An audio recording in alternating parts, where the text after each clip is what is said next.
సహకార సంఘాల పాలక మండళ్లు రద్దయ్యాయి. జిల్లా కలెక్టర్లకు ప్రత్యేక అధికారులుగా బాధ్యతలు అప్పగించారు. అయితే కొత్త పాలక కమిటీలను ఎన్నికల ద్వారా నియమిస్తారా లేక నామినేటెడ్ పద్ధతిలో నియమిస్తారా అనే దానిపై ఉత్కంఠ కొనసాగుతుంది. నిజామాబాద్ జిల్లాలోనూ సహకార రాజకీయాలు హాట్ గా మారుతున్నాయి. తమకు అవకాశం ఇవ్వాలంటూ ఆశావాహులు ప్రయత్నాలు మొదలుపెట్టారు.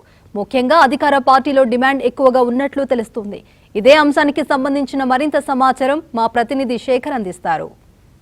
ఎన్నికల ఘట్టం ముగిసింది. ఇక అందరి దృష్టి స్థానిక సంస్థల ఎన్నికలపైనే పడింది. ముఖ్యంగా మండల పరిషత్, జిల్లా పరిషత్ పాలక మండల గడువు కూడా ముగిసిపోయింది. ఇక సహకార సంఘాల గడువు కూడా ముగిసిపోయింది. అయితే ఇటీవల సహకార సంఘాల పాలక మండలిని కూడా ప్రభుత్వము రద్దు చేసింది. అయితే కొత్తగా సహకార సంఘాలకు కూడా ఎన్నికలు జరగాల్సి ఉంది. అయితే ఫిబ్రవరిలోనే పాలక మండలి సంబంధించిన గడువు ముగిసిన నేపథ్యంలో చాలా చోట్ల పిఎస్సిఎస్లు అంటే సహకార సంఘాలకు సంబంధించినటువంటి గడువును ఎక్స్టెండ్ చేస్తూ వస్తారు. ఇప్పటి వరకు 2 సార్లు ఎక్స్టెండ్ చేశారు. అయితే ఇప్పుడు మాత్రము పూర్తిగా ఎన్నికలకు వెళ్ళాలని ప్రభుత్వం భావిస్తోంది. ఈ నేపథ్యంలోనే పూర్తిగా పాలక మండలి రద్దయ్యాయి. అయితే కొత్తగా ఏదైతే పాత తరహాలోనే ఎన్నికల ద్వారా కొత్తగా పాలక వర్గాలు ఎన్నుకోవాలా లేదంటే నామినేటెడ్ ద్వారా భర్తీ చేయాలనేపై కూడా కొంత ప్రభుత్వము ఆలోచిస్తున్నట్టుగా తెలుస్తోంది. ఈ నేపథ్యంలోనే కొంత సంస్కరణలు కూడా తీసుకురావాలి. ఎందుకంటే సహకార సంఘాలు పూర్తిగా రైతుల సంక్షేమం కోసము, రైతుల అభివృద్ధి కోసం పాటుపడే దిశగా ఉన్నాయి. కాబట్టి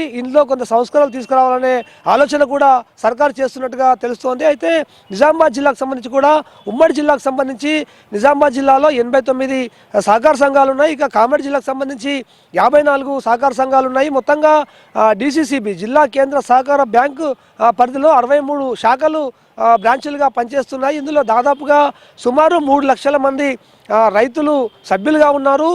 ముఖ్యంగా వీరికి సంబంధించినటువంటి క్రాప్ లోన్స్ కావచ్చు, దీర్ఘకాలిక లోన్స్ కావచ్చు, షార్ట్ లోన్స్ కావచ్చు, అదేవిధంగా రైతులకు సంబంధించినటువంటి హార్వెస్టర్స్ కావచ్చు, ఇతర ఫండింగ్ అంటే రుణ సాయం అందించేందుకు బ్యాంకులు కృషి చేస్తున్న నేపథ్యంలో వీటిని ఇంకా మరింత బలోపేతం చేయాలనేపై సర్కారు కసరత్తు చేస్తోంది. అయితే మొత్తంగా సహకార సంఘాల పాలక మండళ్లు రద్దు కావడము, ఖాళీలు ఏర్పడడంతో ఆశావాళ్ళంతా కూడా వీటిపై దృష్టి పెట్టారు. ఎందుకంటే గ్రామాల్లో ఇప్పటికే సహకార సంఘాల్లో చాలామంది కూడా చైర్మన్లుగా, డైరెక్టర్లుగా కొనసాగుతున్నప్పటికీ వారికి మళ్ళీ అవకాశం ఇచ్చే దిశగా ఎన్నికలకు వెళ్ళాలని భావిస్తుందా లేదంటే కొత్తగా నామినేటెడ్ తరహాలో వీరిని భర్తీ చేస్తారనిపై కొంత ఉత్కంఠ అయితే కొనసాగుతోంది. అయితే మొత్తంగా నిజామాబాద్ సహకార సంఘానికి సంబంధించి గతంలో బీఆర్ఎస్ నుంచి ఏదైతే మాజీ స్పీకర్ పోచారం శ్రీనివాస్ రెడ్డి తనయుడు పోచారం భాస్కర్ రెడ్డి ఈ సొసైటీకి చైర్మన్గా ఉన్నారు. ఆ తర్వాత కాంగ్రెస్ పార్టీ అధికారంలోకి వచ్చిన తర్వాత 15 నెలల క్రితమే